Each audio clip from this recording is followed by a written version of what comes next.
Horn did make a statement to The Athletic and did send out a letter expressing why the conference canceled football for this fall, that they did see all that was going on. They did put 6 different instances of what's going on, with health and safety.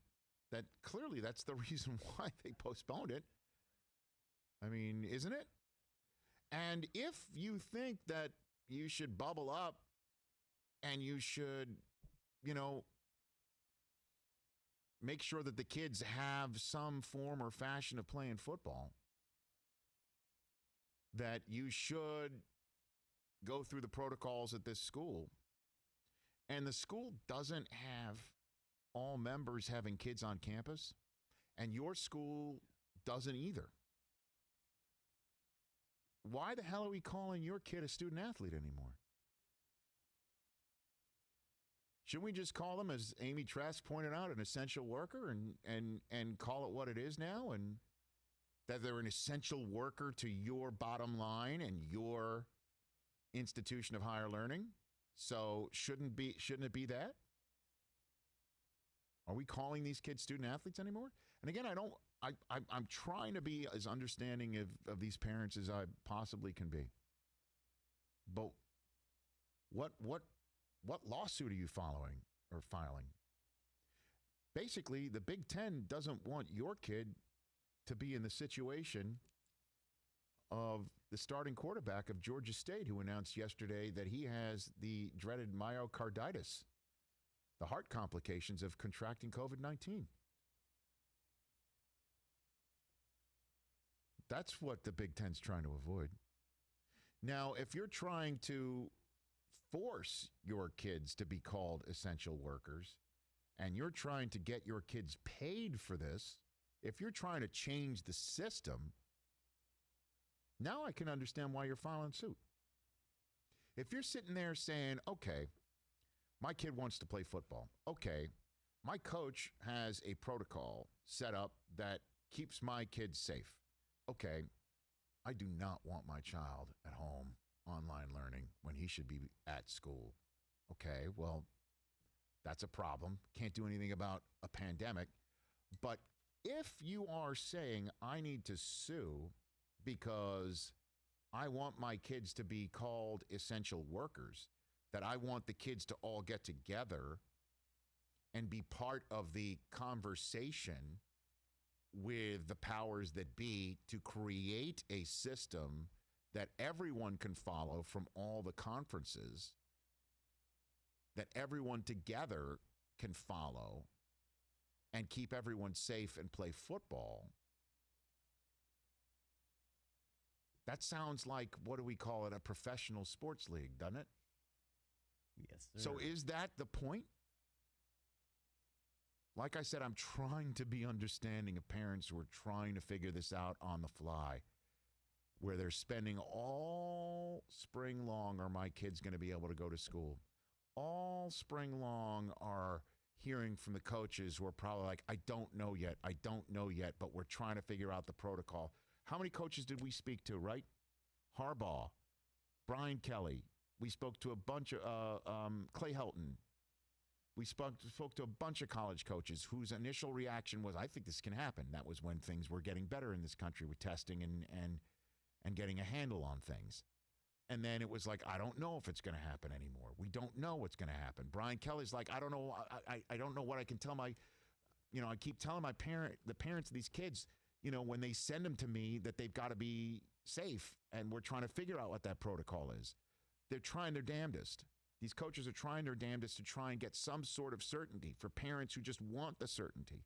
And then they find out that, yes, there is a protocol, that, yes, the testing is going well on campus, that, yes, there is a schedule for a season in the Big Ten. And then all of a sudden, you're reading the paper and you're seeing on your Twitter feed that the Big Ten presidents are getting together in the next 24 hours and they're going to vote on the season, and it doesn't look good for the season. Then all of a sudden it comes out, season's canceled. And I understand you're a parent. You're probably like, WTF.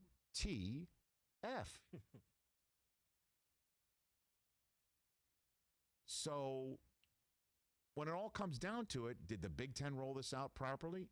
Hell no. Did the Big Ten make the right decision? Well, it sure looks like it. Is the SEC trying to figure this thing out? They're already talking about having fans in the stands. Okay, sounds great, but how is this going to work? Is it helpful that Kevin Warren, the Big Ten commissioner's kid, goes to Mississippi State and he's preparing to watch his son, his own flesh and blood, play football this fall? That doesn't help. If you're Nebraska parents, are you pissed? I totally understand why they would be.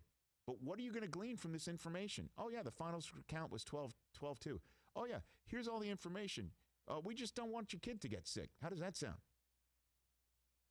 But if you're trying to make them play football by forcing the issue of saying, well, you got a protocol, you got your own health situation, you've got your own testing, everything seems to be going fine. You know, we don't care that you'd have to do the same thing for the soccer team or this team or that team for football. We don't care about any other fall sports. We just want our son to play football. So let's just focus in on football. If football is meaning that much to us as a family, and we know it means that much to you as a bottom line, shouldn't we be able to get together and work something out? Of course you should.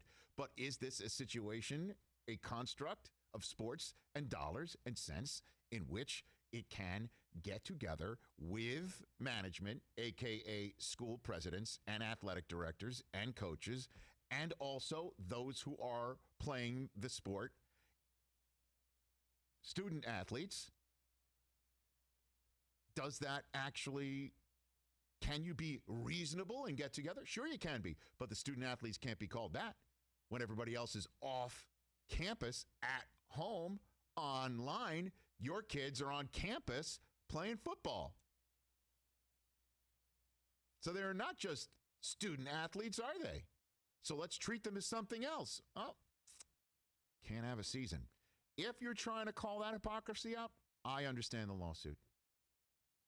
Is that what they're trying to do? I have no earthly idea. Pat Forty's going to join us at the top of hour 3.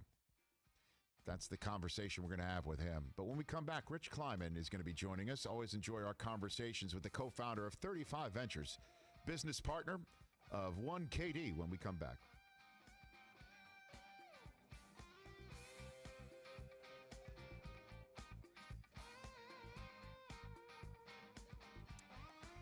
See what I'm saying? If you want to sit around and say it's totally reasonable, with Harbaugh coming out and saying in his letter that he sent out the day that the Big Ten canceled the season, hey, we haven't had any positives in the last 300-something tests. Mm-hmm. We've only had a small amount of positives in the last 500-something tests. We here at Michigan have got our hall. We know where the kids are going to be. We can get them from where they live to our practice facility and back. Keep this thing as bubbled up as possible.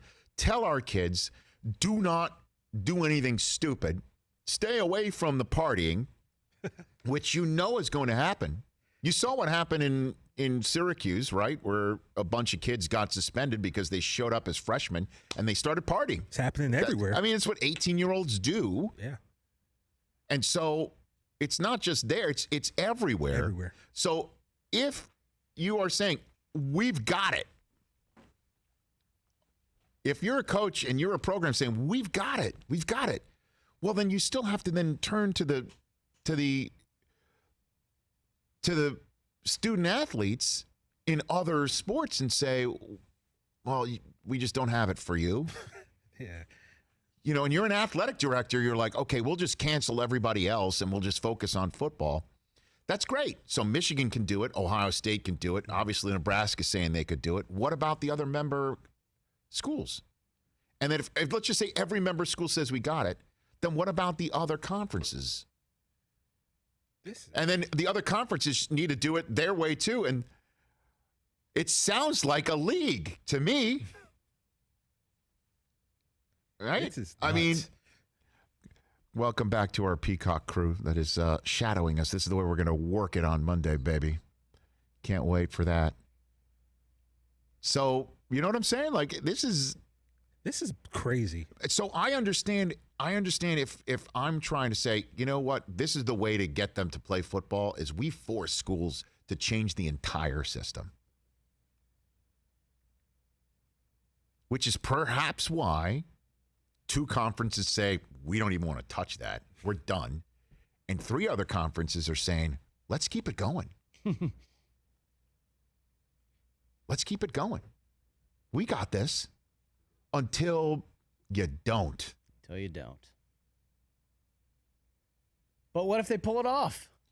Then we'll all settle in and watch it and hope nobody gets myocarditis. Yeah. You know, be very honest with you, or a coach doesn't wind up in the hospital because they're at risk.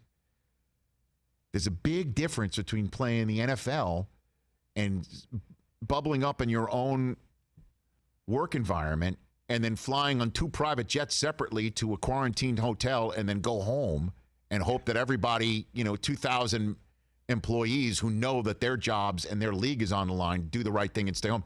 Difference between that and a college freaking campus. What?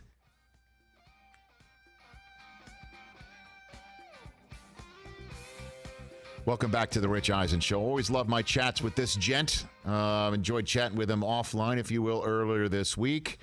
I feel like we went to summer camp together. He sounds like him. He sounds like friends that I've known for a very, very long time, which is one of the reasons why I love having him on.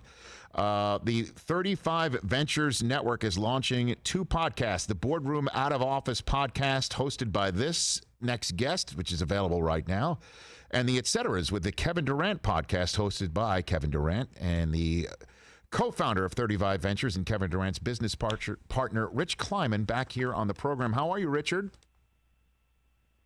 I am well, thank you, Richard. How are you? Doing very well. I am good. Do your folks call you Richard? Do they do that? Was that a way were you growing up? Were you in my mother and say it again? Yeah, my mother and father call me Richard, and anybody that knew me before I was 14. But you could call me Richard. That's you know what? cool. I always knew I was in trouble. Respect. I always knew I was in trouble when my parents used my full name. That's the thing that I always knew I was in trouble. When I was called Richard, I'm like, uh-oh, what did I do now? You know. Oh. Mine was when the ARD was dropped and it became ID. Like, Richard. Well, you know what? Like I said, I feel like we grew up in the same neighborhood. So what's going on with what do you think of the bubble right now? It seems to be a phenomenal idea that at the time when it was born, filled with what ifs and possibilities. But right now, I don't want to I guess jinx anything, but it looks amazing to me. What about you, Rich? Yeah, I mean, I think that they've kind of set the gold standard now for like return to play, literally and figuratively. Obviously, I don't think every institution can afford what the NBA has been able to do in terms of the infrastructure around the bubble, but clearly that's the way right now to operate and function as a league. And that's the only way it seems like it can work right now. It does seem the only way that it can work right now, and I kind of just want to flash forward a little bit with you too, and pull on some of your knowledge here, because obviously, your guy KD, we're all looking for the 2020-2021 season. Adam Silver told Rachel Nichols last night that when asked if December 1st could be a possible restart date for the league. And his response was that might be too early because we're targeting our season next to include fans in the arena. What do you think about all this? Well, I guess 2 separate things. I think pushing the start of the season back, to me, it was always a kind of fluid date. I think they were clear about that from the beginning. It does probably seem a bit close, especially for some of these guys that didn't go deep in the playoffs, and also just like taking your learnings after Orlando and then figuring out how are we going to institute this and do this in either different regions or how we're going to do this next year. And if they end up doing it in bubbles with fans or if they end up doing it in home markets, either way, I think that they're still so far from making that decision. So this seems realistic to me that at least in the foreseeable future that the next few NBA seasons, the schedule could be a bit different than we're used to seeing it, or a lot different. And it's okay. I think it's okay. And in terms of Kevin, I know what you were asking, and it's a real question. If you look at let's say the league comes back in like February, March, and then Kevin would have been out almost 2 full years. Well, the way I look at it is age-wise, I believe, and circumstances, though different, the timing would be the same. And Michael Jordan left for a year and a half, came back in March that next year, and he clearly had an incredible second run. A lot of people would say even better in some ways. He was smarter. He was more efficient. He was playing angles. He became a more well-rounded player. So for me, I see, this next stage of Kevin's career, whenever it comes back, is really benefiting and finding like the blessings in this time off. I really do think that. Yeah. What? I mean, obviously coming back right now in a bubble and restarting up this way, it makes sense to just say, you know what, that season is toast, and let's figure out the future. Could he play right now? I mean, if it was absolutely, totally 1,000% necessary, where is he in his rehab? Best you can express to us, Rich. To be honest with you, I honestly can't even answer that question, because it's like the kind of thing where, he's just constantly working, and he's constantly working on his game and his body, the way all players do in the off season. He just has a prolonged off season now. He isn't necessarily in rehab; he's just training. But you don't. I didn't even get to ask that question, because if I knew he wasn't coming back, there was no okay, how are we ramping up? Could you play? It was just the decision was made early. It was the best thing for him and the long-term future for the Nets. So, I can't. It's not as simple to answer that question. But I mean, he's hooping. People have seen videos out there, and there's not many cases where he gets on the court. He's not the best player in the world. Rich Kleiman here on the Rich Eisen Show. Are you concerned about the NBA business? Everyone's talking about ratings. I'm thrilled to see it back. I don't care, about ratings, but I'm also not, invested other than just as a fan. What do you think about the future and people watching and the bubble and when it comes back and how it comes back? What do you think about the future of the NBA, Rich?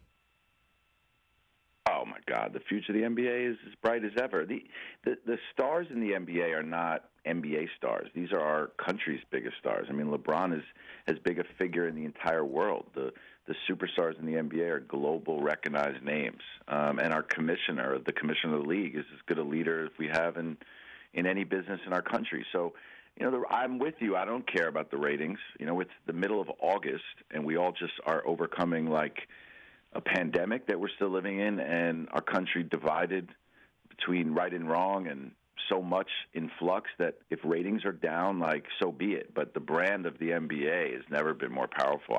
I think that, and I see it in companies that we look at. I see it in ancillary business around the NBA and sport. I see it in the amount of content and media companies that are being created. You just see it. It's nonstop. So, no, I think the NBA is in great shape. I mean, I think the only sport is truly struggling now in terms of brand and operation, reputation, and just interest is clearly baseball. Even MLS, I think, captured newer fans during this short period of time. Ratings or no ratings. Yeah, so when you say you're hearing it and seeing it in business that you're talking to, obviously, with 35 Ventures, and you're growing the brand of of Durant's and yourself and what you're putting together, what do you mean by that? With the NBA, just people are just... Obviously, you've got a remarkable client and you've got a remarkable platform that you're building. So, do you think it's the league in general, or is it just what you're seeing for what you're building with KD here, Rich? Well, no. I mean, I think obviously, we've been building a business for a while. Yes. And when I'm fortunate enough to be able to work with somebody of Kevin's caliber, he's such a force behind everything we do. And those are rare exceptions, those top players. However, in general, the business of the NBA, in my opinion, and the amount of conversation around the NBA, I mean, it truly is pop culture. You see this new Players TV being launched. You see the amount of players that have media networks and Players Tribune. You see your new deal with Peacock. Congratulations to all of you guys. Thank you, sir. Sport is as commercial and mainstream as ever been before. So that's why I'm happy that OGs like you, who have been doing this when you had to struggle to do it, are getting rewarded with the deal you got, because you're still the best in the game. But the truth is the conversation about sports is on every platform, every medium. So I think ratings are probably just a bit more saturated across different platforms. But, like you said, I don't get into ratings. I like to feel like the effect of it. I mean, when the ratings affect me, then I get into it. But in general, I'm watching the bubble, so I'm enjoying it. Me too. And you're, just to, I guess, get in the business aspect of this thing too. I mean, the streaming world, I'm not just saying this because Peacock, and my show have hooked up. This is the way it's going. I mean, this is the way of the world. We're already seeing there's an NFL playoff game that's going to be on Peacock. We're seeing, Premier League games are going to be put on Peacock, and that's just, I'm just talking about Peacock alone. I wouldn't be surprised if NBA games start getting streamed with considerable nature, and I'm sure you must be out there talking about putting TV shows together for KD, yourself, and the rest of your ventures on streamers left, right, up, and down right now.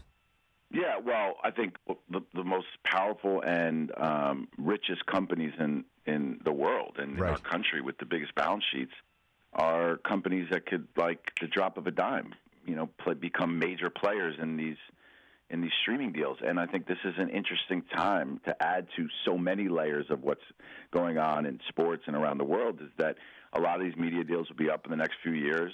The world and the way in which we consume sports and the 10 games clearly has changed for the short term. So I think a lot of these players now will be in the game to getting rights and having carve-outs and, but at the same time, the broadcast networks, they want to stay around, and the companies that have lived off live TV and media rights, they still need to be players, and they still have big balance sheets too. But, I think in terms of our content and our business, I think just the fact that, like, we built this brand, The Boardroom, and the idea was to have a very kind of niche conversation about the world of sports business and the players that are involved, from the tech CEOs to the sneaker companies to the film studios and to the athletes and the managers. And because people can never get enough conversation about sports and what these athletes are doing off the court and off the field and what they're doing philanthropically, we were able to really turn this into a true platform and true brand. And that just goes to show you that we started with a niche subject, and now we have, a podcast network around it, and video distribution, broadcast distribution, newsletter, and again, we are doing this and building this in a very methodical way and making it a part of our overall business. But you just see that people are truly consuming this conversation, and I think some of our most astute business minds and leaders in general now are from the sports world. I interviewed Doc Rivers on the second podcast I did for my podcast, and I'm learning this as we go, and he's impossible not to have a great conversation with. But you realize when you're speaking to him that these voices are like some of the more calming leaders of our entire country at times. Well, I mean, for sure, so Doc. Going crazy. It's true though. I mean, look, let's be honest, Rich. I mean, this country, when we shut down, the reason why I think a lot of people began to understand the seriousness of shutting down, even though it would affect our economy, and it still has, right, is when Rudy Gobert tested positive for coronavirus, and the Ivy League says we're not going to play our conference tournament, and March Madness got canceled. I mean, sports literally led the way when sports shut down. That's the way it worked. I remember my wife, she was like, "This is insane, Rudy Gobert." I'm like, "Do you know who Rudy Gobert is?" She's like, No idea. But it's just like for 24 hours, Rudy Gobert was like symbol of the world shutting down. I know, and you know who scored the first bucket in the bubble, Rich, right? Do you know who it was? Rudy Gobert? Damn straight it was. The Jazz played Rudy Gobert? It was, yes. He scored. The Utah Jazz played in the first game in the bubble, and he scored the first points. Wow. So he shut down the NBA in a way, and then he started it back up again. I mean, you can't make that stuff up. That actually happened, for sure. This 7-foot center was both the first person to score in the new form bubble and to contract COVID in the pandemic of 2020. That is correct, Rich. Rudy Gobert, Alex. On the next Boardroom Out of Office podcast with Rich Kleiman. And so you got a soccer. You're now involved with the Philadelphia Union Pro Soccer team now, huh? Yes. Kevin invested in the Philadelphia Union. Okay.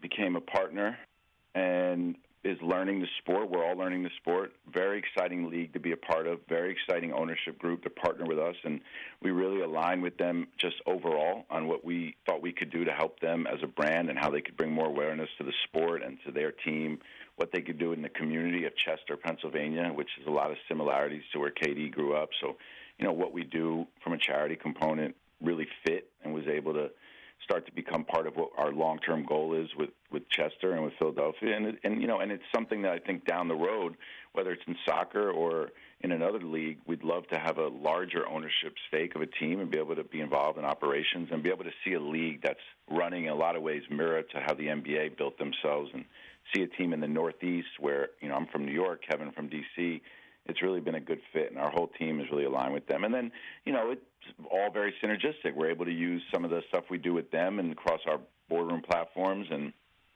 tell stories of, what it was like for their coach to be trying to motivate this team and this group of players in the bubble in Orlando for the MLS return, how it affects the sport and the business of soccer. So, it's played great into everything else we're doing, but it's pretty exciting. It's been a cool investment for us. I bet, Rich. Well, it's, congrats on all of that stuff. I appreciate you saying what you said about this show. You're one of my favorite guests to have on to talk business, the sports world, and obviously the future. If you could guess, crystal ball it for me, the 2020-2021 NBA season, obviously we don't know what the virus is, but what do you think? Do you think it is bubbled up? You think it is not? You think it's sometime maybe later this year, earlier next? What do you think? What's your best guess right now? Wild prediction with no information. Correct. I could see a hybrid of some regional games in these regional bubble setups, some select home games between the Knicks and Nets, games between Lakers, Clippers, things like that. I could see little play-in tournaments where games count. And I think the NBA is the one league that can adjust and create new formatting. And it, for someone like me, and I bet you're the same way, I just want 82 games in a playoff, and like we all do. I want the normalcy. But I do think for the next 2 years you'll see some semblance of that put together. Well, and I believe in the NBA. I'm the most anxious and excited, both selfishly and just because – I'm interested in what's going on in the world to see what happens with the NFL, and I'm doing my fantasy draft in a week, and it feels like it may actually be a fantasy because I don't know if it's going to work. I got to be honest with you, I'm already I'm wondering in the same thing myself, but if it comes down, if everybody, if the players make sure their vectors at home are taken care of, I think it works. I don't know how they can do that, obviously with, kids and parents, and then obviously single guys living a single life. If they can avoid all of those trappings, and if their kids are healthy and families stay healthy, players outside of their facilities, if they take care of those vectors, I think there's a season. I really do. I believe that. I agree with you. I think, first of all, some therapies are continuing to evolve. Our kind of mindsets are changing a bit, and the NFL has the money and the access to figure out what they need to do to keep people safe. Plus, we're numb to it a bit. It's scary and horrible, but like I'm reading in the Post today, a few Mets have it, and not once am I thinking like that the world's coming to an end or that the Mets should shut down. It's just like, when are they going to return to play? And as sad and unfortunate as that is, I think that is some of the reality now. I agree. And the one thing, though, that the NBA in the bubble has, I guess, for the lack of a better phrase, test piloted, that I hope they continue. I loved the play-in for the 8th seed. Whatever the heck that was, I loved it. And I hope that they figure out how to do something like that. And I know that Chris Brockman didn't Windhorst of ESPN say maybe have some sort of week-long tournament 8 through 15 from now on or something like that to keep people from tanking, and that maybe some team, some 14 seed could catch fire or something like that. I would love something like that from here on out. That was great. Yeah, I love it. The whole crew is in there. Nobody's talking to me today. No, I mean, we got Chris over there. Yeah, I mean, you guys were locked in, Rich. I didn't want to interrupt. Two Riches. He doesn't like to interrupt in there, Chris, I'm always down to chat with you too, bro. Well, Rich, I appreciate Rich, we'll get you back on in short order, and then we'll just open it up to. We'll even take phone calls with you. You sound like one of those guys that would take phone calls. I would love it. Okay. You take care. Be Rich, well. You and your family safe. My podcast, Want Your Honest, Out of Office, Boardroom Network. Kevin's launches next month. I started with Jack Dorsey and Doc Rivers. We're 2 podcasts in, and getting your feedback would be a real honor. So I'd love to do it. You guys. But by the way, any conversation with you and Jack, and obviously you and Doc like that, I mean, I'm in. I'm way in. I'll give you my thoughts, unvarnished. Well, check it out. Let me know what you think, and have a good weekend, guys. You got it. It's where it's available where all podcasts can be gotten: Apple, Spotify, Radio.com, and where all podcasts are available. That is Rich Kleiman right here on the Rich Eisen Show. Follow him at Rich Kleiman on Twitter, at 35 Ventures, at Boardroom as well. That's how you can get in touch with him. Okay, we've got college football on the brain, as well as the Indy 500 Carburetor Day going down. Leigh Diffey will be calling in from the Brickyard. 844-204-RICH is the number for you to dial right here.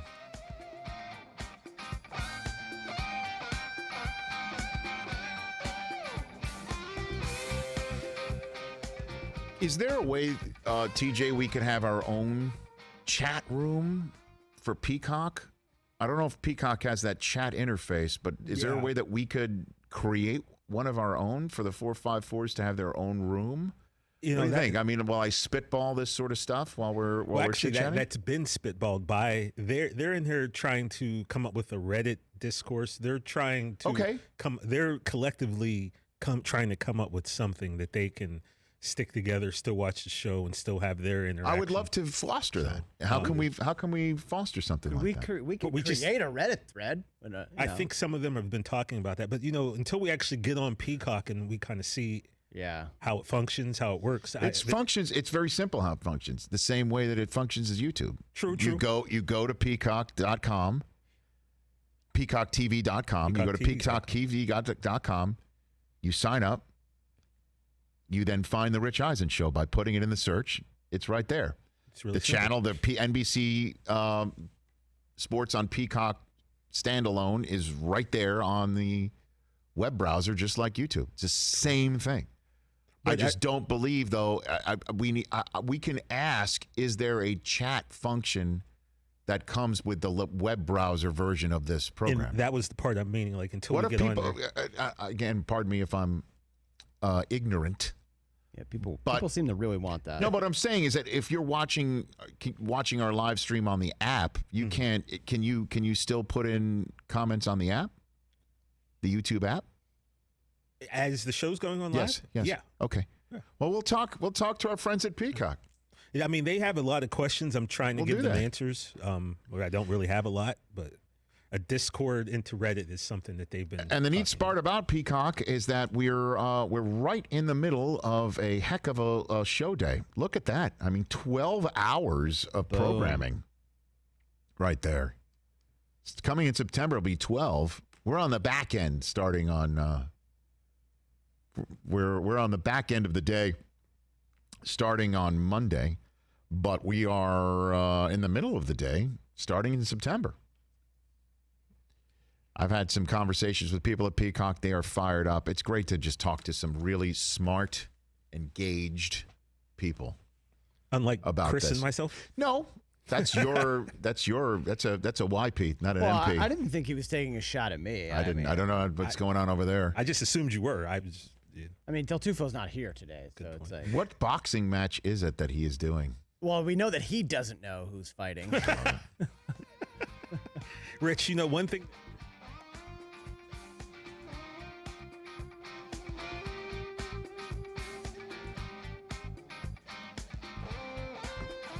Welcome back to the Rich Eisen Show. We're on the Mightier 1090 in Southern California and throughout the state of California. We're also on Sirius XM Channel 211. And for the last day, streaming live on our YouTube stream. We will be streaming live on Peacock from here on out, starting on Monday, August 24th. We'll still be available on NBCSN, where Carburetor Day is going down on what appears to be a beautiful day at the Brickyard. Leigh Diffey will be joining us, the voice of the Indy 500 on NBC. He'll be joining us in hour number 3 of the program. So will Pat Forty of Sports Illustrated. Why is the Big Ten the spot that's parents and member schools are pissed? Is the Pac-12 just keeping things better in-house? Or are parents more understanding why the Pac-12 did this? Did the Pac-12 come out with a full accounting who voted yes and who voted no? I didn't see that anywhere. I haven't either. Interesting. I didn't see that anywhere. Yeah, because wasn't James Franklin saying there was no vote, and then the commissioner said there was a vote? Look, yes, and the day it happened, okay, was the week after they put the schedule out. I'm looking at the schedule and I'm saying, oh my gosh, for some reason they put Michigan, Ohio State in the middle of October. Why did they do that? Just to make sure that it gets played. It gets played because they were worried about late October and early November with the flu coming out, with influenza mixing with the COVID-19, and there being a big problem with that. Is that why they put it in the middle of October? I mean, this is what I'm thinking about. And all of a sudden I hear my buddy Dan Patrick report on his show, Big Ten's about to vote, and they're going to vote it down. They're going to vote the season over. And didn't Dan then say the next day he had the schools that voted to play, right? Nebraska being one of them? Yeah. He had the vote tally. So if Dan Patrick has the vote tally, why didn't the Big Ten announce it, I guess? And we know the coaches were caught flat-footed because Harbaugh put out a statement. Yeah. And I heard from parents of the Michigan program saying Harbaugh was like, I heard that Harbaugh, speaking to the kids, was just like, I hear you. Yeah. I'm learning just like you are. Right. That the parents didn't get answers either, and the coaches were pissed that they could not give parents answers. Pissed. And rightfully so. You'd think the coaches would be involved in this, but I guess blame the school presidents or the way the Big Ten rolled it out. If the Big Ten didn't put the schedule out the week before to give people the impression they're ready to go, and then all of a sudden it went in the complete opposite direction to cancel the fall season in early August, when you've got all of August and early September to see how it goes.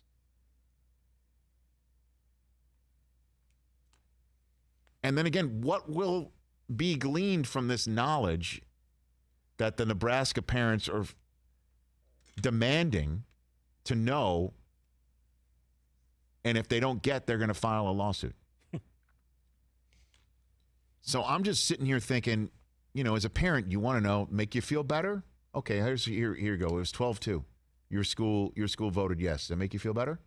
Well, no, not really. Now I want to know why. If my school was willing to play, then why did the other 12 say no? Like what? And why can't we play? Right. Why can't you make a special dispensation for us to play? And then if you do that, then we have to figure out where can you go? What's your schedule? What other conference would take you? What if they wind up canceling the season? We've already opened the door for this sort of thing as a precedence. Not like, hopefully, God forbid, there's another pandemic coming.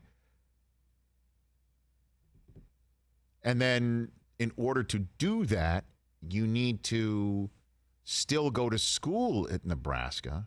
And if nobody else is on campus, like, say, Michigan State decided and North Carolina decided midstream, just to name two institutions of higher learning of Power 5 conferences, then what do we call these athletes? Student athletes? Online student, on-field athletes. That's what we call them. A new designation in 2020. Online student, on-field athletes. Okay. So what are we doing? If there's nobody on campus, why are these students on campus just to play a sport? Well, the sport's very important for the bottom line. Okay. So what do we call these kids? It's a league. That's what it is.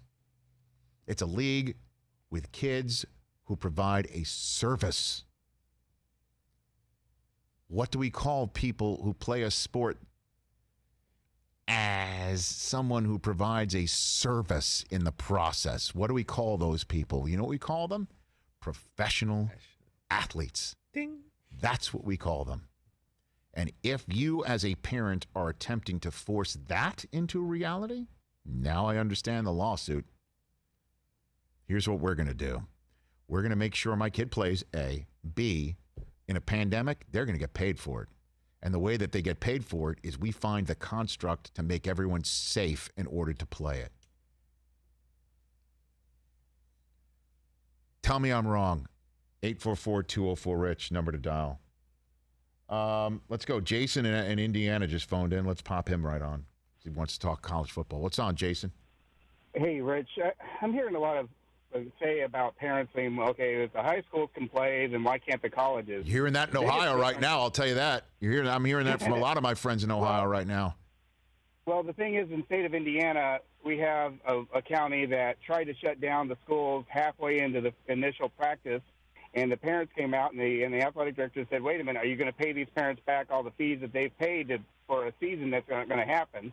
But then most of the high schools play within the state. Now, the high schools that are on the edges, like Illinois, Michigan, Ohio, Kentucky, here in Indiana, they can't play the teams across into those states. They're having to find other teams within the state.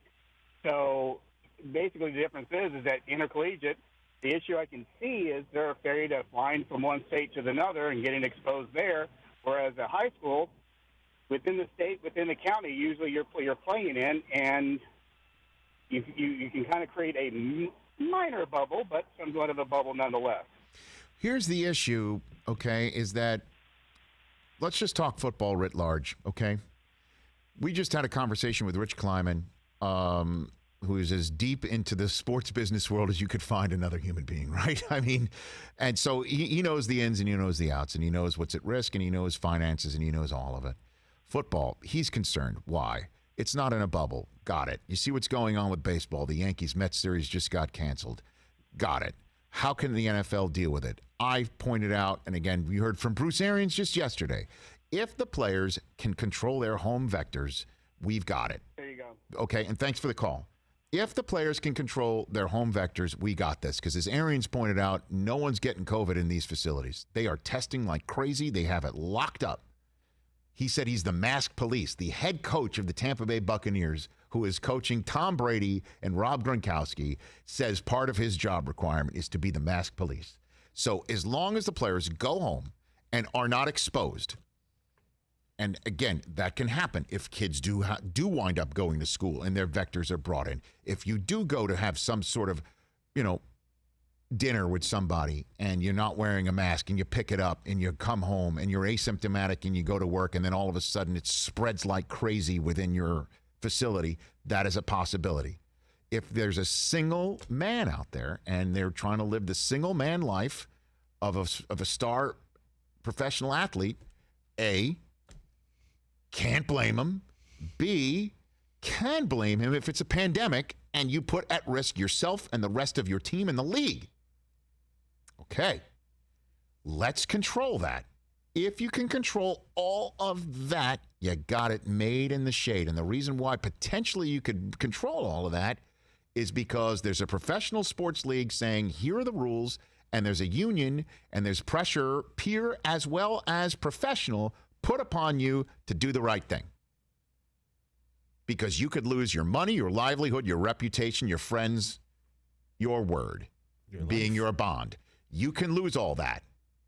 And if your team gets knocked out, your team's like 8-0, it's great, halfway through an NFL season. But you do something stupid and you bring COVID into your household, professional household, and ruin it all,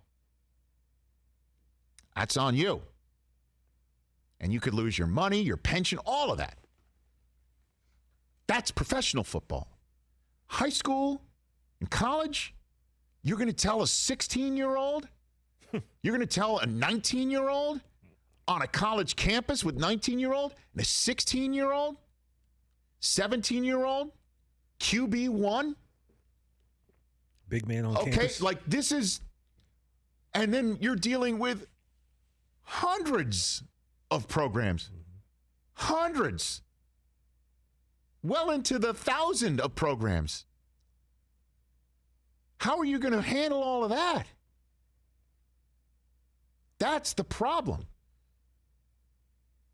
You can have all the protocols you want in your campus or in your high school. We're seeing high school. The one in Georgia where the photographs went out, they couldn't even last a week. That's the problem with having football there. So when you're like, well, they're having it in high school. Not for long, it doesn't seem like. Pat Forty coming up shortly here on the Rich Eisen Show from Sports Illustrated. And then we'll have this conversation with him. Lots to talk about with Pat. Leigh Diffey of NBC Sports calling in from the Brickyard. You at 844-204-RICH, and a Chris Brockman News Update coming up.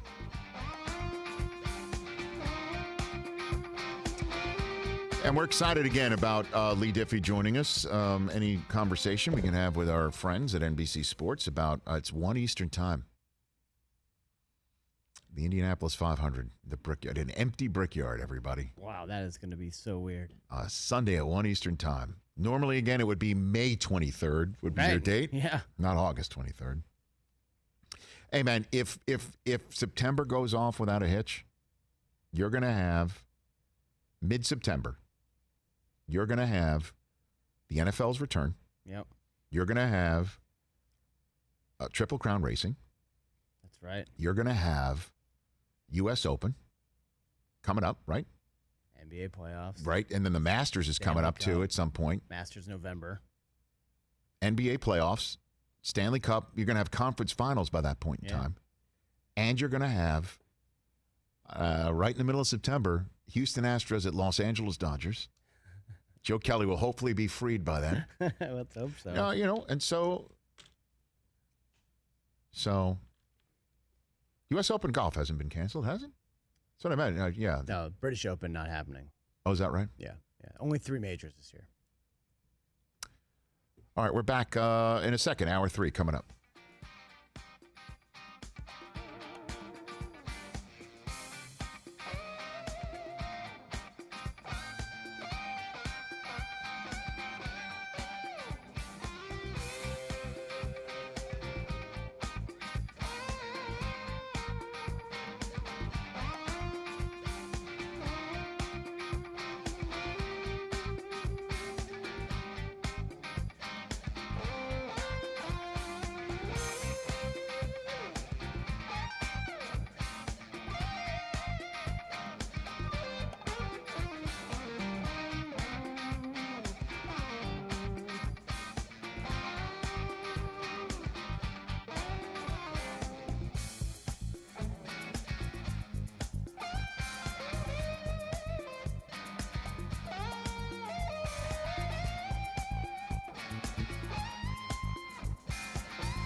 I'm a peacock! You gotta let me fly! This is the Rich Eisen Show. Justin Turner here on the Rich Eisen Show. Did you know at all what was in Joe Kelly's dome taking the mound that night? Download and podcast at richeisenshow.com. I don't know what's in Joe Kelly's dome any day of the week. Earlier on the show, NBA insider Shams Charania, co-founder of 35 Ventures, Rich Kleiman. Coming up, Sports Illustrated columnist Pat Forty, voice of the Indy 500 on NBC Sports, Leigh Diffey. And now, it's Rich Eisen.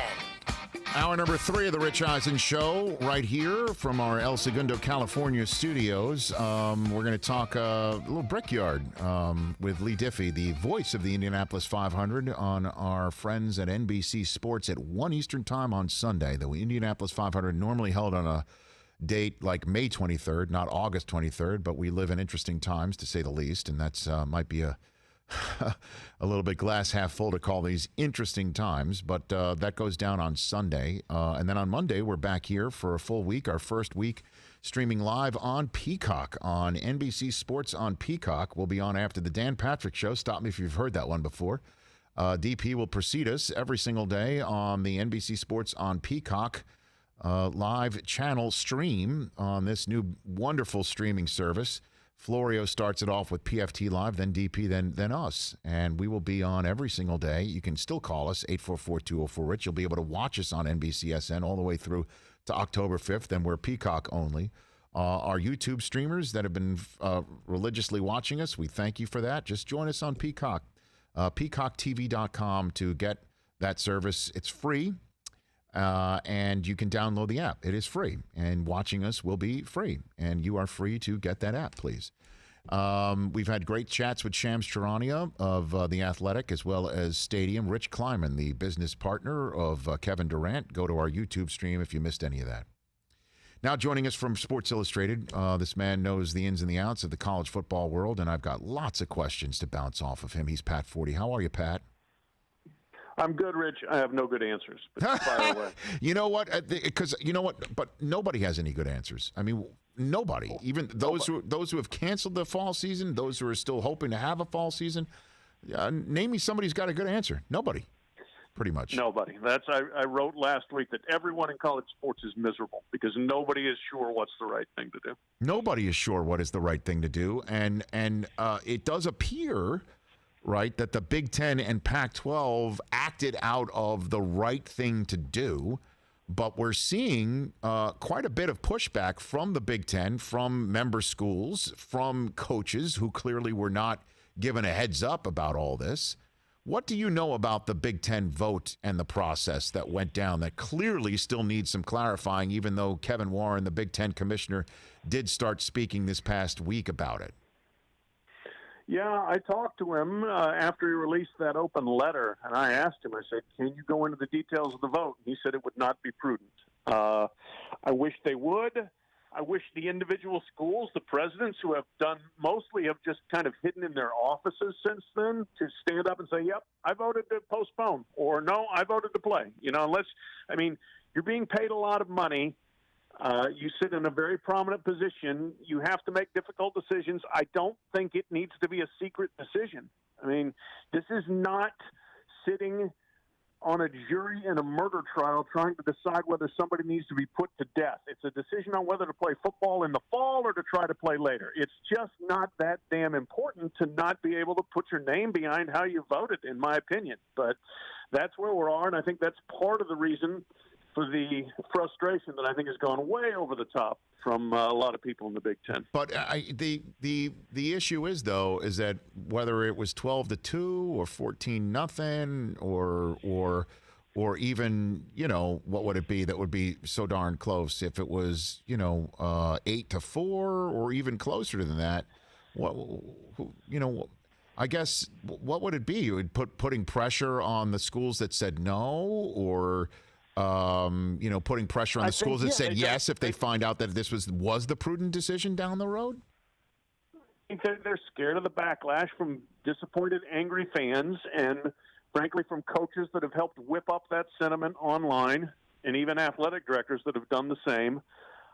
There's a lot of angry fans, and there's been a lot of oxygen pumped into that anger from people actually associated with the schools, and it's made it a difficult situation. But I wish the Big Ten would have been upfront early on, right away. When they had their first meetings to decide this, A, take the vote right away, B, let us know what the vote is, C, move on.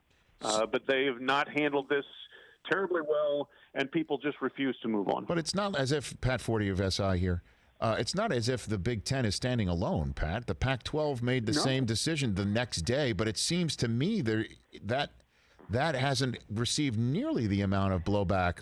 Am I missing something? Or has there been a parental, if not member school, blowback towards Larry Scott and the school presidents in the Pac-12? That I've heard of. And, yes, you can say partially, okay, the Pac-12 immediately released basically their medical reasons why, and that was a good move. And the Big Ten didn't do that. But still, this is so far out of perspective, it seems to me, is that, the Pac-12 coaches, athletic directors, players, and parents have said, okay, we understand the decision. And everywhere else, the Mountain West, okay, we understand the decision. The Mid-American Conference, we understand the decision. 40% of the FBS ranks are not playing. More than half of Division I is not playing if you go to the FCS level. So it's not like the Big Ten is standing alone, made some rash outlier decision here. It's just that their fans and their people refuse to handle it, up to and including this amazing scene at the Big Ten headquarters today when a bunch of Big Ten parents came in. I don't know where they landed their helicopter, but the helicopter parents all showed up to protest. It's like, what is that really? Is this the most important thing you can be doing on this Friday? Is to fly to Chicago to stand outside a building that nobody's probably in because they're working from home because there's a pandemic? I'm just flabbergasted by this. Well, is it so? What is it that would this have happened if Jim Delaney was still there? Is it a Kevin Warren issue? Is that what it is? Again, we're talking about the former Big Ten commissioner and the current one, Pat. Yeah, I think the result may have still been the same. They may have decided it later. They certainly would have handled the outcome of the decision differently. I think Delaney would have had all of the key people at key institutions out front talking to the local media saying, yep, we had to do it. Barry Alvarez would be in front of a microphone. The president of Wisconsin, the president of Michigan, the president of Michigan State, the president of Penn State, they would have been taking this on. I think at least they would have been strongly encouraged to do so by Delaney. And Delaney himself probably would have been a little more forceful in his delivery of things. So there's no doubt about that. But look, Kevin Warren's been on the job less than a year. I don't know whether he has the relationships with these presidents to even put the heat on them to say, I need you to step up and help make this thing go smoothly. He's been on the job 8 months, and for the first 2.5 months, things were okay, and ever since then, all hell has broken loose. As he said, I have been trying to run the conference with a telephone and a laptop and the Zoom calls. It hasn't been easy. Pat Forty, senior writer of Sports Illustrated here on the Rich Eisen Show. Let's just put a pin in the Big Ten for a second. What are the other conferences hoping? Or are they just reading the science and saying this is something we can deal with? How has there been such a different reading in the SEC, Big 12, and then the ACC? North Carolina sent their kids home this week. So what's up with that? It's fascinating, and it's kind of where our country is right now. Same set of facts are viewed very differently by different people in different parts of the country for their own different purposes. And so, they want to play in the South. They want to play in the Southwest, where most of the Big 12 is, and parts of the Midwest. They want to play up the Atlantic seaboard for now. But as you said, there's issues in the ACC, and we'll see if the resolve is there. North Carolina not only suspended classes, but as you said, sent the student body home, but not the athletes. They're supposed to stay. Notre Dame suspended classes in person. Hadn't sent anybody home yet, but they stopped all campus activities. But they do expect to practice football this weekend. North Carolina State suspended in-person classes, but they're keeping right along with football. So to me, this is kind of an indication of exactly how weak the NCAA and college institutions' position has become about these guys are just regular students. They don't deserve any more pay. They don't deserve any compensation. Now, they're very clearly being kept on campus for one reason. They need football. No, and Pat, I had Dr. Brian Hainline, the chief medical officer of the NCAA, on the program on Monday, and he reiterated what he told to CNN over the weekend, which is the testing in this country is such a disaster that you can't have sports. You certainly can't have sports for all fall programs. You can't do it properly, and that's the reason why they canceled all college championships for the fall, which he said is the only thing that they truly can control. And I pointed out that in the same way that he, was pointing out the lack of a national strategy as a U.S. government has created the situation of testing that does not allow for sports, that what about the fact that there clearly is no national strategy here from the NCAA level and allowing all the conferences to do what they want to do locally? Isn't that the same thing that our federal government has done on testing? And his answer was, yeah, but that's a fair question. And he pointed out that the science that they've put out there is on their website for everyone to see, and that they cannot control what the conferences do. They can only control the conference championship, a national championship, and that there won't really be one. And then we're starting to hear about the CFB being able to do whatever they want to do anyway. Right, Pat? I mean, that's the way it currently looks like right now. Absolutely. Yes. No. And this is the great fundamental failing of college sports and the NCAA itself is that when it comes to football, there are the 5 crime families, and then there are 5 other families, and there's nobody in charge and nobody looking out for the best interests of the sport. And quite frankly, if you tried to put a commissioner in charge right now, you think they're going to say yes? You think Greg Sankey wants somebody over him telling him what to do when the SEC can already do whatever it wants? No. So this is the situation they created back in the 1980s when they basically went out on their own to make their own TV contracts and make a ton of money. But that's it, is there's no uniformity. And I don't blame parents. I don't blame players. I don't blame fans for being frustrated by that, by the complete lack of a uniform stance. This is what we should do as a whole in college football, or this is what we shouldn't do. And lacking that, look, Mark Emmert is probably the most relieved guy out there because he doesn't have to make a call on what the football conferences do. He can sit back and watch them all squirm and come to their own tortured decisions.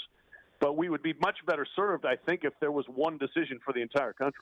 Well, I guess just to bring this full circle and remove that pin on the Big Ten, the lawsuit that Nebraska's parents are threatening to bring to the Big Ten, and the commissioner, unless he coughs up the final tally and all the notes regarding the decision-making on it, and that, COVID, as we all know, has attacked anybody's weak spot, family, professional, whatever weak spot that is out there, whether it's societal, whether it is health, whether it is familial, whether it is personal. COVID finds a weak spot, places its figurative thumb on it, and places pressure. Do you think that the decision-making that the Big Ten made and the Pac-12 made and that the SEC and the other schools are making, do you think at the heart of it is the fact that college football needs to pay their players, and that the only way to have a safe college football season is to do what all the professional sports leagues did, which is to have representatives of management on one side and representatives of the players on the other side, and come up with a plan in which it all works out and that everybody has to agree, and that there is no representation for players because they're student athletes. And right now we have to come up with a new term. I came up with it, Pat. It's called online student, on-field athlete. That's basically what they are like right it. now. That's what they are. I like it. And that's what, do you think that is truly what is at the heart of everything? That the 2 conferences that said canceled it don't want to deal with this issue, and the 3 conferences that are still continuing it are saying the way that we're dealing with this issue is we're going to keep saying we're playing until we can't. What do you think? Yeah. Oh, yeah. No, you know what? Bottle everything you said, because you're exactly right. That is the fundamental reason college athletics is in this ridiculous, tortured state is because they have tried, ever since their inception, to pretend that athletes are just normal students and don't create revenue for the schools.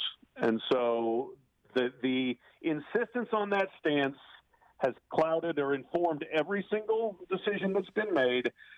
And if the name, image, and likeness stuff had gone through a year ago, we would probably be a lot closer to being able to play. But still, if you want to take it the next step further to make sure that you would have more people able to play, yes, would probably be if there were a player representation, if there was a union of some kind, if there was collective bargaining, if there was an agreement that was put forward by the conferences that says, here's what we were asking you to do, and the representatives can say, yes, we will do it, or no, we won't. And then the players can opt out if they want individually, but collectively, they can either go forward or not go forward. And lacking that and kind of this entire charade that we've been putting up with in college sports for decades, this has been exposed now more than ever in the history of college sports. No doubt about it, Pat, because, again, look, I want my school to play football in the worst way. I mean, I can't imagine a fall without Michigan football, right? I want it.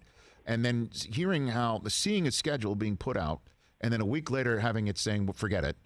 And then seeing my school's coach basically say, we've got the protocols to make it work. And then other member schools of the Big Ten saying the same damn thing. We've got the protocols to make it work. As a matter of fact, we've been spending weeks putting it together, and it is working. We can make this work. But knowing that there are other member schools that might not, right, and that there are other programs on the campus that want fall sports that don't have that sort of possibility, that's why it would take some sort of national league to come in and say, well, member schools that can't do it, here's some money to make sure that you can. And then other sports, here's some money that makes sure that you can.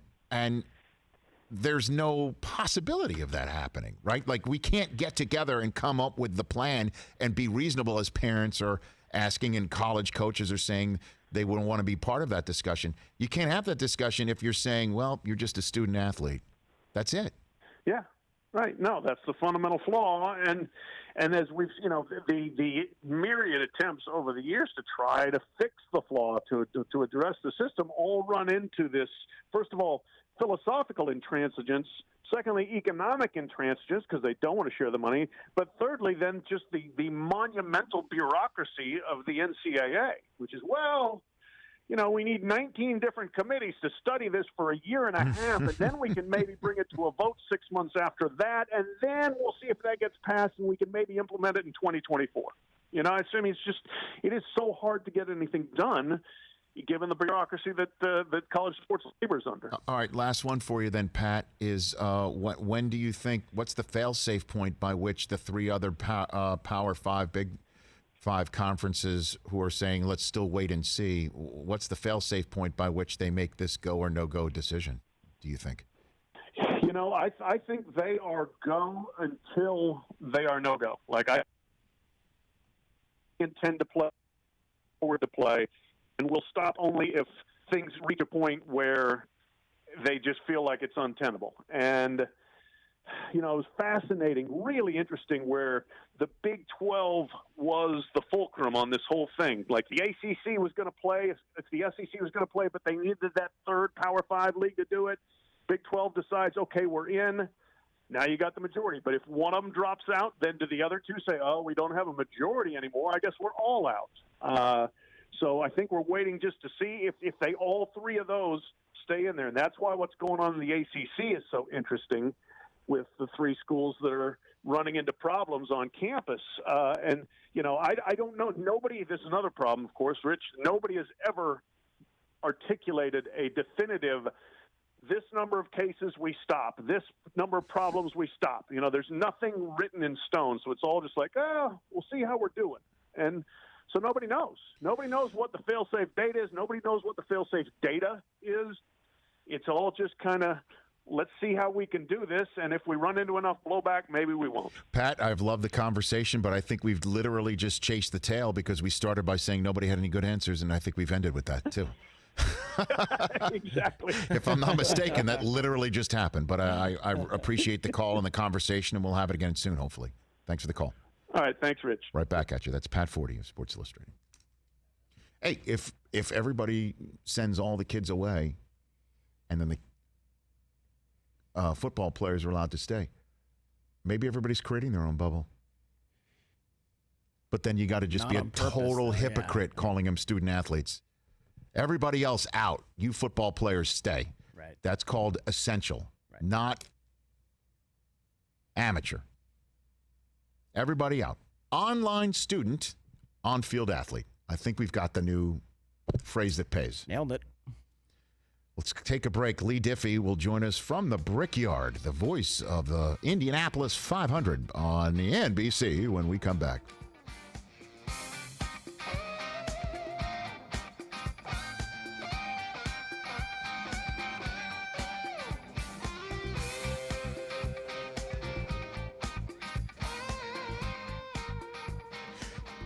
You want to tweet that out? TJ, Chris? Sure. Came up with a new phrase.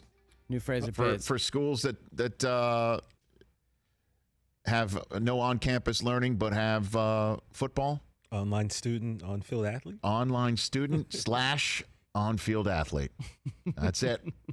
Does that go right in the application? So you're applying for It's a new phrase. It's what they are. That's what if North Carolina is playing football this year, you cannot call those guys playing for Mac Brown. Right. Can't call them student athletes. They are not. They are not. What they are is online students, because they're not going to have in school in person learning. Right. Exactly. Does that still make them a student though? It does. They're still students. They're online. They're online. Yeah. Yeah. They're online. True. If a kid's sent home from campus, they're learning online, right? Yes. Okay. So they're an online student. Like your kids, right? Your kids are online students. I guess, but you can't be an online athlete. Unless you want to play Madden, I guess, right? Roblox, like my kids do, and won't stop playing or want to stop playing. Your kids aren't into they're just still playing. They're not playing like the crazy video. Are they playing Madden yet? Is Cooper into Madden? They will be in Madden 2020 when they see Daddy. By the way, I saw some. Oh my word! The commercial was out. They said. I know. Did you see it? I have not seen it. Adam heard about it. Yeah, it's good. All right. Find it. Rich. Rich Kleiman said something about. Hold on one second, TJ. We got to get you an earpiece. I know. You got to get him on a headset. All right, we're back in a second. And that's my bad. We're back on Peacock. I can't wait to be on, man. Have you tooled around Peacock yet, Christopher? Oh, I've been all over it. Have you seen it? Some of the shows that I enjoy on the NBC Universal, it's not on demand on my TV, so I have to go to Peacock to check them out. So Yellowstone, for instance? We're catching up on Yellowstone. I'm big into the Millionaire Listing, the housing show. Very good. I love that stuff, and so I'm catching up on all that stuff. Susie and I have gone Saved right by back. The Bell is on. We've gone back into a 30 Rock wormhole. Oh, that show. The first two seasons. 30 Rock is as good as it gets. Laugh out loud lines, so funny. Seconds apart for 30 straight minutes. Yeah. And it's like you had to pause it. What did he just say? What did she just say? Fantastic. Rewind. Oh my, so great. All right, I'm watching your Madden commercial. Are you really? Yeah. It's very good. It's pretty good. Don't blink. Joe Burrow gets an early shot. Don't blink. You'll see. You'll see the show on the television screen real quick. Wait till you see me as in video form. As a video game? Oh man. Well, I mean, it's so lifelike now. It probably just looks like you. Well, it's certainly better than the Hoops people on Netflix. Did you have a say? You don't look like.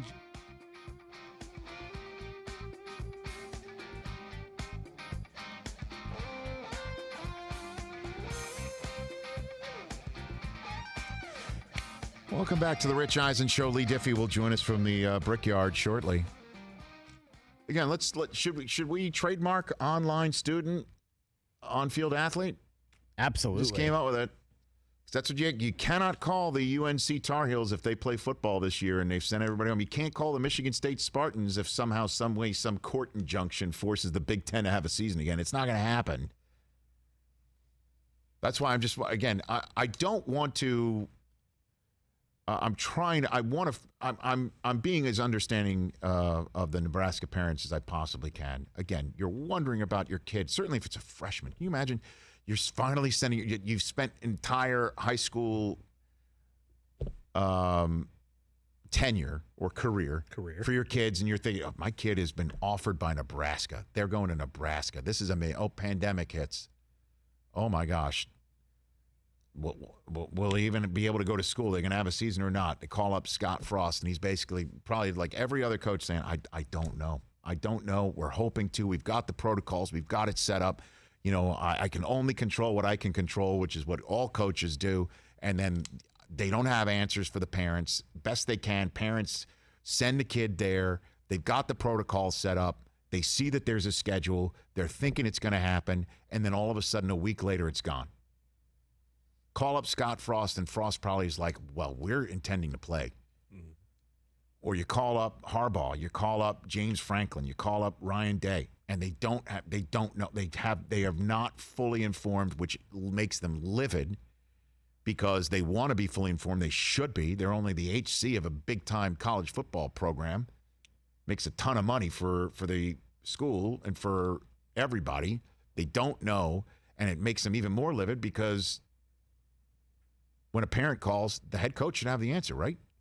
You'd think. So I totally understand the parents saying, WTF, and there's somebody, a former, I guess, state representative who is a lawyer who's going to represent everybody, and let's go and get the answers. What's that going to mean? So you find out all the reasons, and it makes you feel better? Great. Then I'm all for it. But what's not going to happen is suddenly there's football. That ain't happening. Could it force potentially a quicker return to field in, say, January? Yeah, sure. Maybe.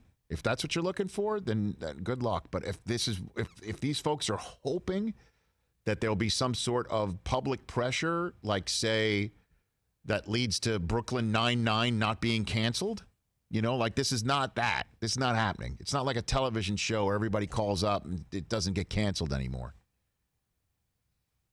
Are they hoping that their kids can be released maybe to go to another spot and play? Maybe that's why they're pointing out that the Big Ten commissioner's kid is getting set to play in the SEC. Let's go to Scrap in Seattle. I guess he's a 454, right? What's up, Scrap? Rich, thank you for taking my call. Thanks for making it. I need to let you know you're like sunshine on an early spring morning dew. You're warm and comforting. It's nice to hear you every day. Thank you for saying that, man. You know, going to Peacock, they're going to let you fly, Rich. You fly, Peacock, fly. Well, isn't Peacock a flightless bird though, or no? Man, do I need to learn about it? You know. Oh. It might be a good idea. I'm not sure. That's your thing. Okay, I appreciate that. I also want to thank TJ and Chris and MDT, Rich Whisperer in there. You know, you guys have been great during this whole quarantine. Thank you. And your fans are going to follow your success. Well, I appreciate you saying that, and I hope you do follow. I hope you do follow us to Peacock. You know, I know that you might be watching on YouTube. It's still the same web interface. It's just a different website. It's free. So I hope you do follow us. Thank you. We are, and those of us in the 454, the OGs like Tiff and Laura and Tiller and Tudor and all these guys, we're going to follow you no matter where you go. That's awesome. I just, I want to make sure that you know that we appreciate you and everything. Now, as a Mariners fan, I live in mediocrity at the beginning of every major league season. Man. With that, I got to get I got to kind of warm myself into getting attracted to this youth and baseball movement that's happening. So guys like Kyle Lewis, I mean, they're really stepping it up. And I kind of want to piggyback a little bit off your love of Tatis Jr. because this youth movement is bringing in an energy that even though that this 60 game season, we're not going to get the best of it all, but man, we're going to get something that we get to look forward to if and when baseball opens back up. So that's really what I wanted to say and kind of get your thoughts on how you feel and what you would say to the youth movement as somebody who covers sports. What do you have to say to those young players and Well, obviously, stay humble would be the first. Stay humble would be the first thing, Scrap. And by the way, at least you've got Seattle. You got the Seahawks coming up, man. Look, I do. But oh man, I want to stick to. I'm sticking with baseball Sounds right now until the Seahawks start because baseball's happening right now. And I hear you. I would say to the youth movement, stay humble. You know, and thanks for the call. And thank goodness Tatis Jr.'s got somebody like Eric Hosmer sitting next to him, seeing that he's down, hitting a home run on a 3-0 pitch because he just see ball, hit ball. Like he only knows one speed, which is, by the way, skyrocketing through the stratosphere to be one of the greatest players in the history of the game, if he can be. That's what he wants to do, and clearly, you know, Hosmer putting his arm around him and saying, "Hey, I know that somebody got hit by a pitch after you." That's a their problem, not a YP. And then explain to Tatis Jr. what Boogie Nights is. For the reference. You know what I mean? 5 or a 10. So, like, just tell the youth movement, stay humble. Don't bat flip. I honestly would say that. Yeah. I'm not a bat flipper. Just do you. Keep dominating.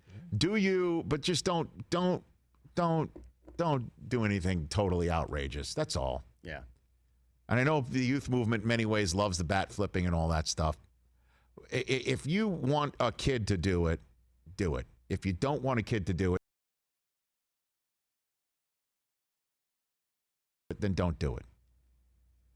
You know, and in that respect, the Oakland Athletics putting bears in, you know, big stuffed animal bears in their seats. One took a baseball off the noggin, which is one of my favorite moments of the baseball season right now. That's bad for the youth movement right there. Poor bear. All right, calling in from the Brickyard right now, the greatest spectacle in racing indeed. NBC Sports presents the 104th running of the Indianapolis 500 this Sunday on NBC. Coverage begins at 1 Eastern time with our buddy Mike Tirico hosting along with guest studio analyst Danica Patrick at the Indianapolis Motor Speedway. And calling the race with Townsend Bell and Paul Tracy is none other than Leigh Diffey joining us from Indianapolis. How are you, sir? Hi, Rich. I'm doing well. How about you? I'm doing better for talking to you. How excited are you?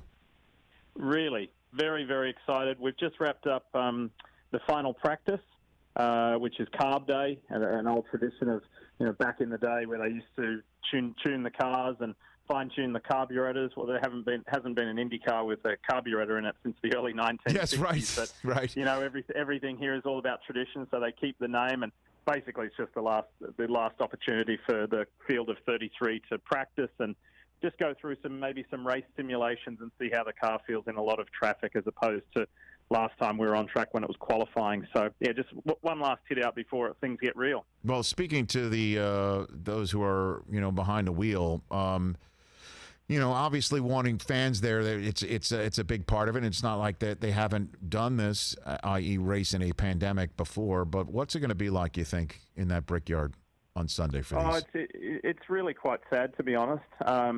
You know, I'm standing in the pagoda on the 9th floor right now in our commentary booth, and I'm looking over the front straight. I'm actually watching them paint the white line just before the yard of bricks, just to make sure everything looks terrific for Sunday. And it's really quite an eerie feeling. It's very surreal because of the enormity of the venue. And usually when we're here, there's in excess of 300,000 people here. And you look around, I'm looking out the windows now, and to see just the massive grandstands, but not the mass of people, it feels strange. I guess we're kind of getting used to it, but I think Sunday is when we will all, including the drivers, we will all feel the real impact, and we're greatly missing the fans. So it's something that I never thought I'd experience, and certainly not here at the Indianapolis Motor Speedway. Well, I'm glad that we made it to this time. I mean, obviously, it's been several months since the race was postponed, but we made it. Everyone, there's got to be a nice, great sense of accomplishment, however, that's overtaking the event right now, I'd imagine, Leigh. Absolutely. And somebody told me the other day, which is a really good one-liner. You know, this is the race that this pandemic can't stop.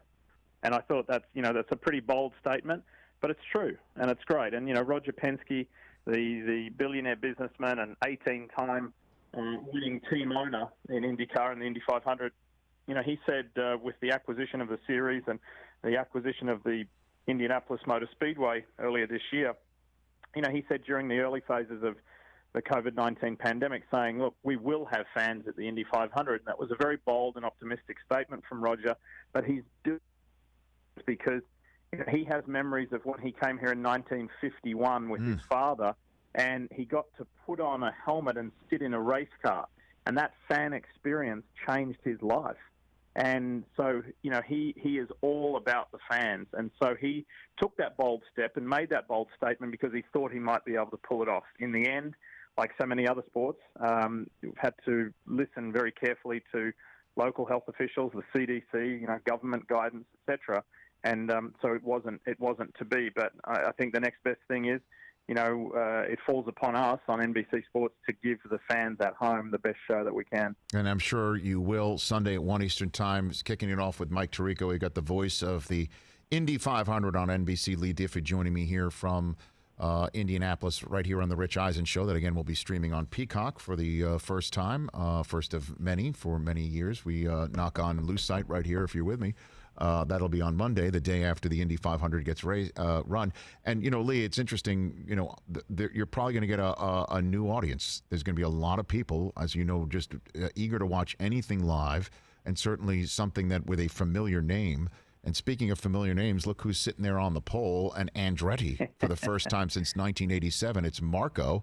You chit-chatted with him, and that's going to be part of the pre-race show. What did you glean from Marco to be sitting on a pole at Indy?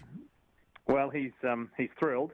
He's thrilled, and he feels a great sense of accomplishment. And many would say, well, it's only qualifying, it's not the race. But many say that qualifying for the Indy 500 is almost like the second biggest race of the year, and he feels like it's the biggest accomplishment of his career. But he also feels very strong in that because the larger group, in the motorsport fan base and around the world, it's all about Mario. And then to a lesser degree, it's about Michael, his son. That's Marco's father. And Marco was pretty headstrong in saying, I did this for me. This is about me. I am blessed to be born into the Andretti family. But if you think about him, he's only 33. He was 2.5 months old when Mario sat on the pole in '87. So, he's had this incredible life, but he's also carried an incredible weight of expectation, because of the accomplishments of his grandfather and his father. And it's not like Marco hasn't done anything. He's had many great races, and he's had victories in IndyCar racing. But, it's been that question. It's almost, it never goes away. When's Marco going to deliver? When's Marco going to win a big one? When's Marco going to do this? And I think and he's now 33, but even in his younger years, that's a pretty hefty weight to carry around. So I think there's been an enormous relief for him, and wouldn't we be delivered an incredible story if he could go on and win on Sunday? No, this may be a silly question, and if it is, I apologize, but I like asking those anyway. The tradition of milk drinking, the pandemic is not going to stop that, right? I mean, like whoever brings the milk is quarantining, and the construct of delivering the milk, everything's fine. We're ready to roll, correctly? Rich. That's a great question. Thank you. And that's the first time I've heard it. And my guess would be, because I haven't heard anything to counter that, is yes, business is normal. Okay. Milk will be delivered. Okay, right. Maybe a straw. Maybe a straw would be used to make sure that the jar is. I mean, just you know what I mean? Maybe that. I know. Well, you've triggered a thought for me in that. Yes. In Victory Circle, what happens now? Because that's usually frantic with hugs and kisses and everybody jumping all over each other. And so what happens now? Everybody's there masked and standing back. I don't know either. I mean, so Leigh, it's just, hey, look, that's something for you to go investigate. And you let me know what you've gleaned. I'll be watching the broadcast, and I'll know when you mention that. It's kind of like a little wink and a nod to me in the Rich Eisen Show, I think. It'll be, and now folks, stand by. I found this out the other day, especially for Rich Eisen. That's right. Exactly. The milk is fine. It's 2%. Just want to make sure. Or it's got to be full leaded, right? It's got to be full leaded for the Indianapolis 500. Okay, full whole milk. Very good. Hey, Leigh, have a great broadcast. Well, it's the choice. Yes. Thank you. It's the choice of the driver, by the way. They can have I mean, they could have soy milk if they wanted. Really? Whether they want soy milk, 2%, yeah, it's their choice. It's driver's choice? Yeah. Oh, I would go chocolate milk in a hurry. So do they just have like 14 different types of milk on hand? They would maybe. I probably know. Let's spitball this, Leigh. So you probably have to front load your selection, so the powers that be know what milk to have on hand as soon as the checkered flag flies. Right? You've got it. Okay. They have like a cooler. They have a cooler that's delivered, and it has about, I think it can carry maybe 6 different types of milk, because most people will choose something similar. So it's like, 2%, or it's fat free, or it's full cream, or it's not like there's 10 different choices. They bring in a small cooler, and so fortunately that no one's thrown a curveball at them just yet. I love it. It's like a presentation, like Lord Stanley's cooler being brought to the Brickyard. What's your weapon of choice if you had to choose, Leigh? If you were winning in the Indianapolis 500, what would be your choice? Oh, I'd have a bottle of Pinot Noir. There you go. I love it. I don't know. I'd go Cabernet. I like mine a little bit more leaded. So a little stronger. Exactly. Yeah. Hey, Leigh, have a great broadcast. We'll be checking in. Thanks, guys, and thanks for taking the time to talk about IndyCar. Really appreciate it. 1,000,000%. You bet. On NBC, Sunday, 1 Eastern Time. Mike Tirico and Danica Patrick will get you ready for the race that Leigh Diffey will call. Oh, absolutely. Is there a presentation of the cooler? Like, here they come. Here comes the cooler. The guys in the suits come out. There's a red carpet. Suits. Well, it would have to be fire suits, right? Right. For the Indy 500. They come out. Presentation of the cooler, and they open it up, sort of like the suitcase from Pulp Fiction. Exactly. There's an aura coming from it. A little light. This is fantastic. And therein, milk. This is great. no one drinks soy. Nobody's drinking soy, right? No. I don't know. I am not a soy. I'm an almond guy. Almond? Are you? I've been enjoying. I actually almond. do a mix of almond and cashew. Oh, is that right? Yeah. There's cashew milk? Yeah. Mm-hmm. Wow. And there's pea milk as well. PEA. What? Yeah, there's. All righty then. What? I didn't know there was pea milk. Non-dairy. My gosh. Never heard of such a thing. We're back on the Rich. I don't want to say what I just said. The filter just caught it. We're back and finish up the Friday show in a moment.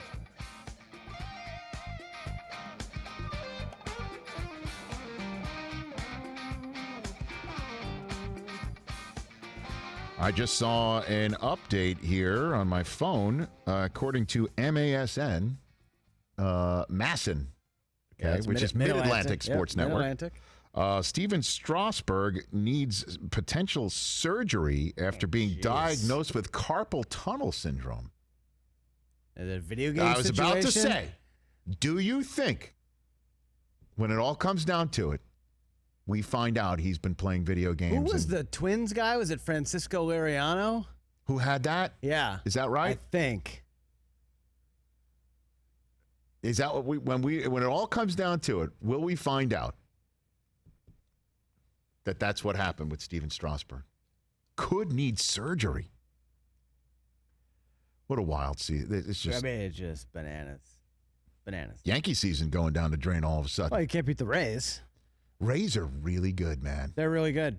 Their pitching has been kind of rough at the beginning, but they're 17-9 now. They bring everybody throws absurd smoke coming out of that pen. Yeah, they're really good. And they go deep into counts, and they get under your skin. And then they got Dickie V tweeting about them, like, videos in front of rock formations and pools and stuff.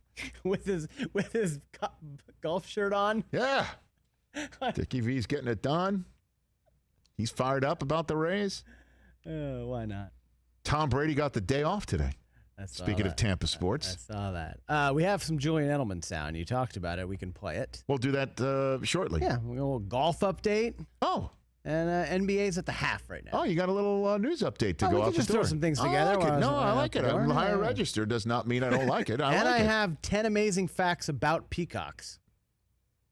Can you wait for Monday's debut for that? Well, I just wanted to lead us into the... Huh? Right. To play us out? Yeah.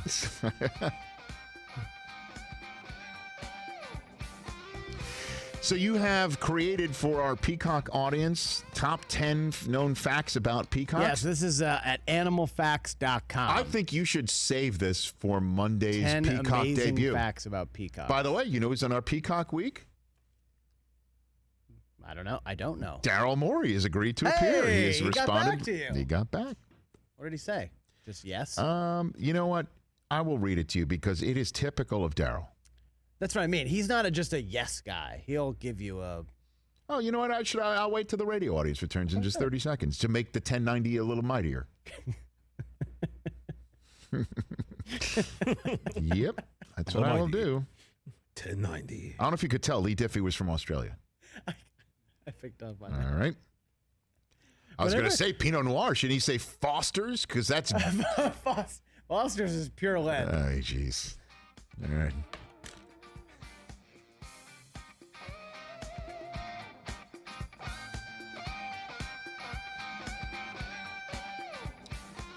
NBC Sports on Peacock comes into your world on Monday. You're going to love it. You're just going to sit there all day and have it on. It's great. Very excited. Noon Eastern every day right here from our Los Angeles studio. Very excited. And you've got set up for the Monday show. Yes. Top 10. No, that's the only thing we have scheduled for Monday's show. The only thing we have on Monday. No, that's not true. David Shaw is going to join us Monday. Oh, nice. An actual Pac-12 coach. Yes. And say, hey, how come you're not complaining like many of the coaches in the Big Ten? I think to glean from his comments publicly and what he has said to me on text, I think he agrees with the decision, to be honest with you. So Daryl Morey has responded to my text. Okay. So you hit him up. I hit him up saying, hey, we're going to be on Peacock. We're launching. We'd love to have you for the streaming week. And typical of Daryl, yes, would love to join. Thank you of thinking of me. No. Okay. He's only one of the most important general managers in the NBA for several reasons. Really? Congrats on Peacock. Either Wednesday or Thursday next week, he's going to join us. Fantastic. Is he in the bubble? Is he bubbled? I don't know. I will respond. We will ask him. Great. You'd have to think that if he's not, he's getting ready to enter said portal, right? I think so. Yeah. Especially his team looks great through the first two games. Man. So D'Antoni's got those guys. It's looks good. Bringing the 6-6 and under league to the NBA bubble, man. Yeah, those shots are going in, so they look great.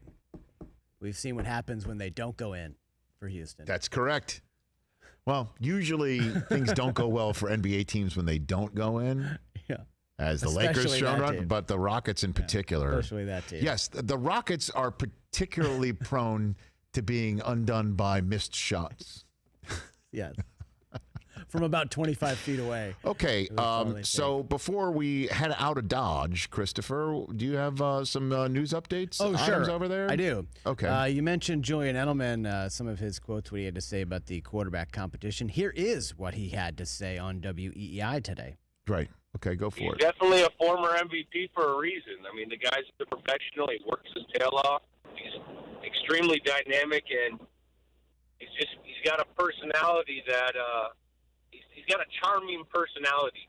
It's been fun to be around, and it's something out. He's got a confidence about him that all quarterbacks have a confidence, but it's just a little different with Cam, and it's a vibe that can fuel you and get you in a mindset. So it's been fun. Oh, damn straight. That was before it came out that Stidham had a hip injury and he's going to be out several weeks. It's going to be different with Cam. You are going to be dressed like Cam Newton a lot, I think, this fall. I just can't wait till the Alex Verdugo look shows up in celebration of a Wait, so you Boston think the win. Pats are going to win some games? Is that what you're... Yes, of course. Is that what you're saying? Yeah. I understand that's a lot of people have opted out, but that's still Bill Belichick that's coaching the team, right? Train here. Oh, perfect. You sleep on everyone. Please sleep on the Patriots. Everybody think that the Patriots are missing. What's their over/under? I can find that out. In the meantime, look at the schedule right there. I think it's 9. Look at that. I think it's 9. These are winnable games. These are winnable football games. That's 10-6 at the very least, I think. You know? Still playing the Jets twice. Very funny. Dolphins. I know you guys are all having fun with that.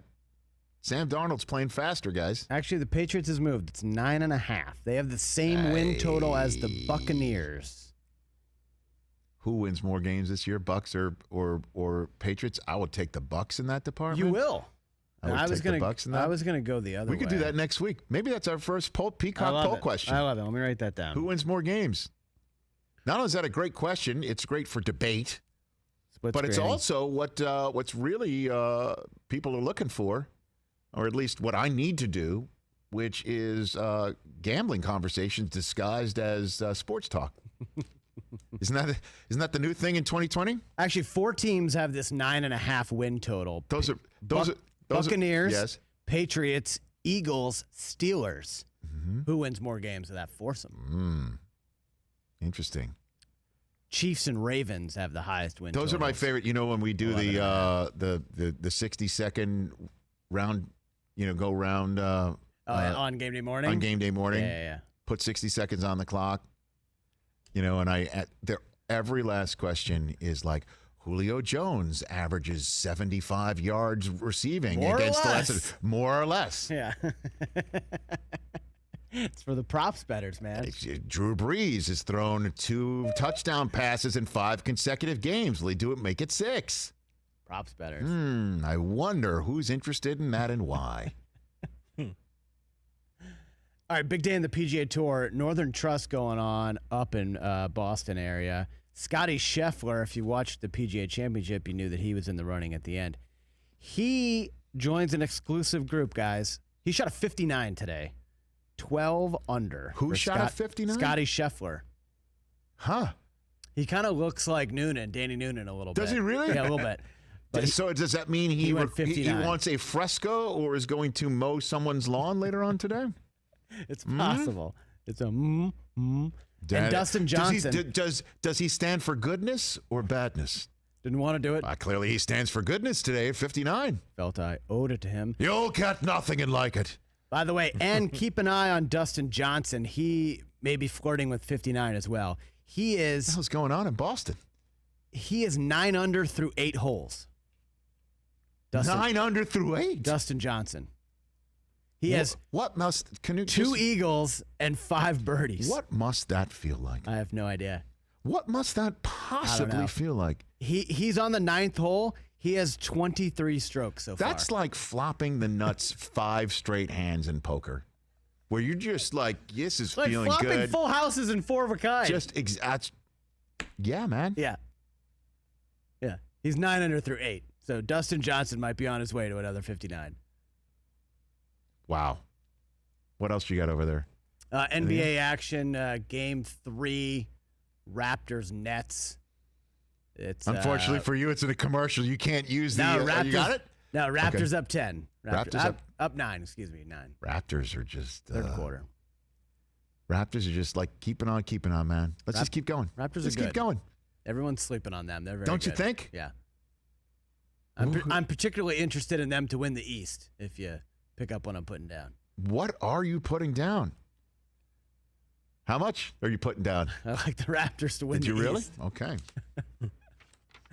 So when it comes to it, in Eastern Conference Finals between the Celtics and the Raptors, do you take the monetary loss for your personal excitement? I will be happy with whoever comes out. No. What do you mean, no? You may not. You must choose one. Are you going to be rooting for your personal profit? Not like, hey, at least I've got that nice soft landing if my Celtics blow it. Right. Or you're going to be rooting hard for the C's and just that money's lost. I will root hard for the C's and I will hedge. Oh, my God. You're a sick man. Well, This is your child's future you've got on the line here. I got to do something. You Sarah bought him sneakers this morning. Did she really? Yeah. You got those? Why does that sound like she a problem? Got them. She got both. Oh, really? Yeah. Because I wanted them for myself and I didn't get them. No, are you upset because No, I'm upset she spent that money on something that he does not need because he is not walking? He definitely does not need the sneakers, but Is he going to grow into them because he's a growing boy? He will grow into them. Literally, Yeah, He puts the bundle in joy. Like I said, he's wearing 1-year-old stuff, and he's almost 6 months. Got it. But yeah. All right. No, but because I always get shut out on the sneakers app, and she never, first time ever buying shoes there, she gets in and gets 2. You know what, man? If this wasn't a pandemic, I'd come over and give you a hug. Thanks. Because it seems like you need one based on this sort of garbage. Just wait for my 10 amazing facts about peacocks on Monday. You know what? You're bringing the noise and the fun. Is what you're doing. Hey, to our YouTube streamers, we love you and we have appreciated you, and we can't wait to welcome you to our show on Monday through a different free web available portal at noon Eastern time. And this is the way you can watch our live show. We're still on YouTube with our clips. That YouTube page will still be filled with everything that you need for the Rich Eisen Show. We've got some great guests teed up for next week that we're excited about. David Shaw will be on from Stanford football on Monday's show, and so many more exciting guests to bring you.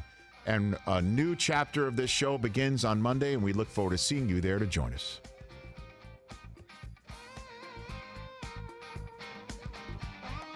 Last night was the exhalation of Laker Nation, I believe. That's more like it. That's exactly more like it. Car flags live another day. When Anthony Davis shows up at that level, they need him to be dominant night in and night out. And I think last night was a good step in that direction. Do your folks call you Richard?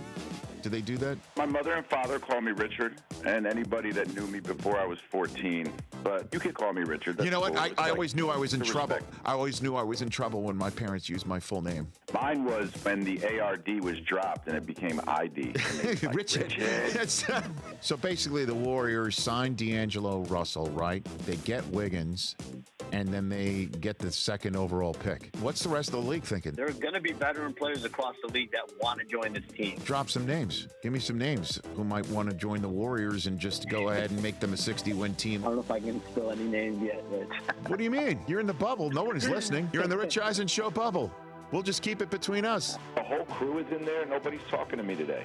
No, I mean, we just got Chris over there. Yeah, I mean, you guys were locked in, bitch. I didn't want to interrupt. Two Riches. He doesn't like to interrupt in there. Chris, I'm always down to chat with you too, bro. I need to let you know, you're like sunshine on an early spring morning dew. You're warm and comforting. It's nice to hear you every day. Thank you.